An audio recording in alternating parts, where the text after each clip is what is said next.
Good morning, students. Today we are going to start our first topic of English, which is preposition. I know कि आपने preposition पहले बहुत बार पढ़ चुके हो, पर तब क्या होता है, सिर्फ आप उस लेवल पे नहीं किया होता आपने कि जस्ट पता होता है कि preposition क्या है और कहाँ यूज़ करनी है. बट अभी हम preposition क्या है, फीचर्स क्या हैं उसकी, टाइप्स क्या है उसकी, कौन कौन सी प्रपोजिशन कहाँ कहाँ पर कैसे कैसे यूज़ होती हैं, उसको हम थॉरली रीड करेंगे. Now we are going to start. What is proposition? Actually proposition होती क्या है? A proposition is a word placed before a noun और a pronoun to show in what relation the pronoun or thing denoted by it stands in regard to something else. इसका मतलब ये preposition वो होती है जो एक किसी भी सेंटेंस के अंदर नाउन से पहले या pronoun से पहले लगती है और दोनों का रिलेशन बताती है, बीच में लग के सेंटेंस का रिलेशन बताती है. क्या रिलेशन है उसका आपस में नाउन और pronoun के साथ. जैसे एग्जाम्पल है the child is in the room. अब हम बोले the child is the room, the child is the room तो कोई मतलब नहीं बनता ना. ये जो बीच में इन आया ये क्या है? प्रीपोजिशन, जिसने सेंटेंस को क्लियर किया, मीनिंग जोड़ दिया. The child is in the room कि जो बच्चा है वो कमरे के अंदर है. ठीक है. ऐसे ही एक और एग्जाम्पल दी हुई है, he is fond of books. He is fond books, कोई मतलब नहीं बनता इस चीज़ का. ऑफ क्या है? प्रीपोजिशन है, उसने सेंटेंस को जोड़ दिया है, मतलब बना दिया है सेंटेंस का. और सेंटेंस क्या है? He is fond of books. आगे the man fell off the horse. The fell अगर हम बोलें the man fell the horse, ये तो कोई मतलब नहीं बनता लाइन का. तो हमने ऑफ जो OFF का मतलब क्या है? द मैन फेल ऑफ मतलब घोड़े पर से गिर गया है, जो व्यक्ति है वो घोड़े से गिर गया है. फेल ऑफ होता है से गिरना. से क्या है? प्रीपोजिशन. तो उसकी जगह पे हमने क्या यूज़ किया है? Of the horse. जैसे सेंटेंस 1 था हमारा the child is in the room, इसमें हमने इन लगाया प्रीपोजिशन, जो चाइल्ड और रूम का रिलेशन उसने बताया हमें. नेक्स्ट सेंटेंस में हमने ऑफ लगाया प्रीपोजिशन, जिसमें हमें किसका रिलेशन पता लगा? एक तो फॉन्ड ऑफ बुक्स मतलब बुक्स का चाहने वाला, फॉन्ड ऑफ. ठीक है. दोनों का रिलेशन किसने क्लियर किया? ऑफ ने. और आगे है the man fell off the horse. इसमें किसका रिलेशन क्लियर हुआ? फेल एंड हॉर्स, गिरा और हॉर्स से. दोनों का रिलेशन किसने क्लियर करा? ऑफ ने. Of is a preposition. आगे बेटा फीचर्स ऑफ प्रीपोजिशन. प्रीपोजिशन की फीचर्स क्या हैं, विशेषताएं क्या हैं? द नाउन और pronoun which is used with a preposition is called is its object. Noun और जो प्रोनाउन होता है, जो यूज़ किया जाता है, कहाँ यूज़ किया जाता है? प्रीपोजिशन के साथ. और उसे क्या कहा जाता है? उसे कहा जाता है ऑब्जेक्ट. इसका ऑब्जेक्ट. जैसे सेंटेंस है the noun room is the object of proposition in. जो नाउन है रूम का क्या है? वो इन. ठीक है.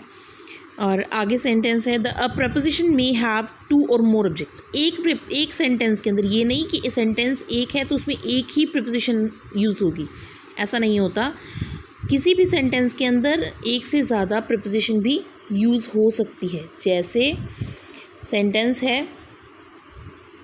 The road runs over hill and plains. अब देखो प्रपोजिशन तो एक है, कौन सी? प्रपोजिशन तो आई ओवर. ठीक है. द रोड रन्स ओवर, तो इसमें क्या दो चीज़ें आई? ऑब्जेक्ट. ऑब्जेक्ट क्या है? हिल और प्लेन्स. हिल क्या होते हैं? पहाड़ियाँ. प्लेन्स क्या होते हैं? मैदान. पहाड़ियाँ और मैदान, जो ये रास्ता है वो पहाड़ियों और मैदान के ऊपर से जाता है.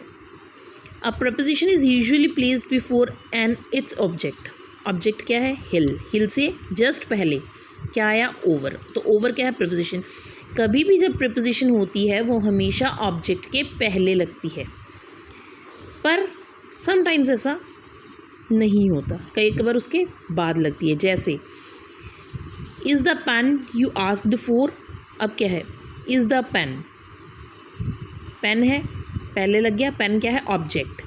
यू आस्क्ड फॉर, जिसके बारे में तुमने कहा था, फॉर बाद में लगा, तो इसमें प्रीपोजिशन बाद में आई।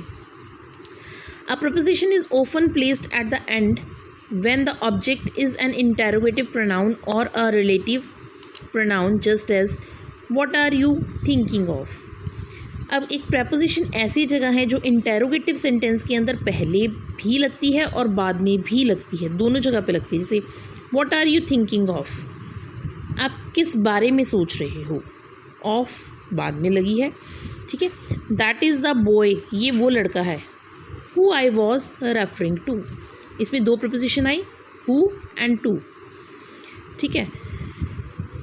आगे है बेटा, sentences the object is placed first and the preposition afterwards for the sake of emphasis, just as he is known all the world over। कहते कि समटाइम्स कुछ बार ऐसा होता है कि कुछ समय कई बार ऐसा होता है कि ऑब्जेक्ट जो होता है इज़ प्लेस्ड फर्स्ट, ऑब्जेक्ट पहले आ जाता है, एंड द प्रपोजिशन आफ्टरवर्ड्स, और प्रपोजिशन उसके बाद लगती है। किस बार किसके लिए कहाँ होता है वैसा एम्फेसिस, मतलब स्ट्रेस देना, किसी चीज़ को एम्फेसाइज करना, किसी चीज़ पे स्ट्रेस देना, कब होता है ऐसा, he is known all the world over, मतलब वह जानता है पूरे संसार को, ठीक है, पूरे संसार के बारे में वह जानता है। The preposition for, in, on are often omitted before the noun of place or time, just as wait a minute।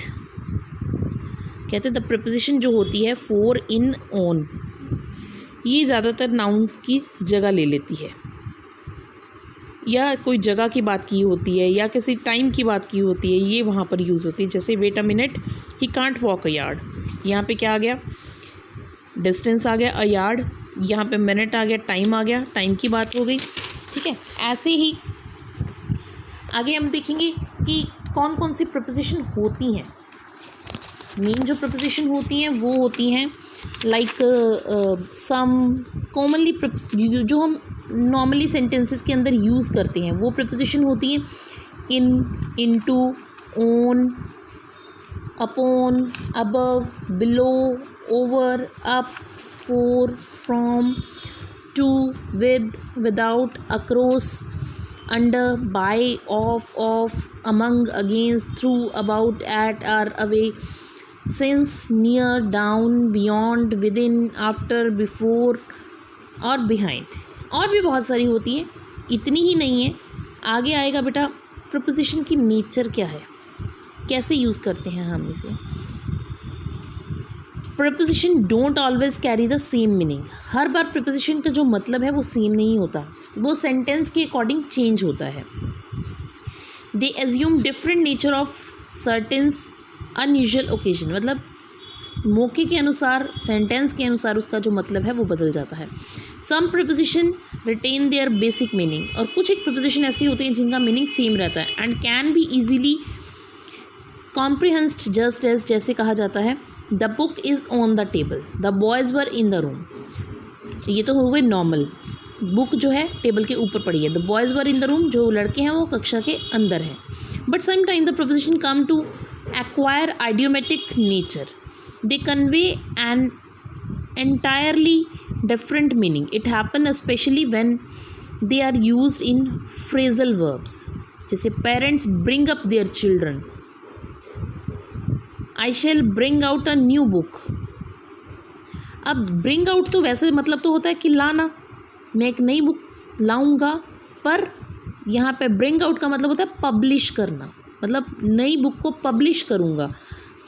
They try to bring him round, bring him round का मतलब होता है कन्विंस कर लेना, कोई बात अगर आपको किसी को कन्विंस करनी है, किसी को मनवाना है उस पर, तो आप क्या बोलते हो, वो उसे इस बात पे राज़ी करने की कोशिश कर रहे हैं। They try to bring him round, मतलब उसे कन्विंस करने की कोशिश कर रहे हैं, उस बात को उसमें मनवाने की कोशिश कर रहे हैं। ठीक है, आगे बेटा काइंड्स ऑफ प्रीपोजिशन है।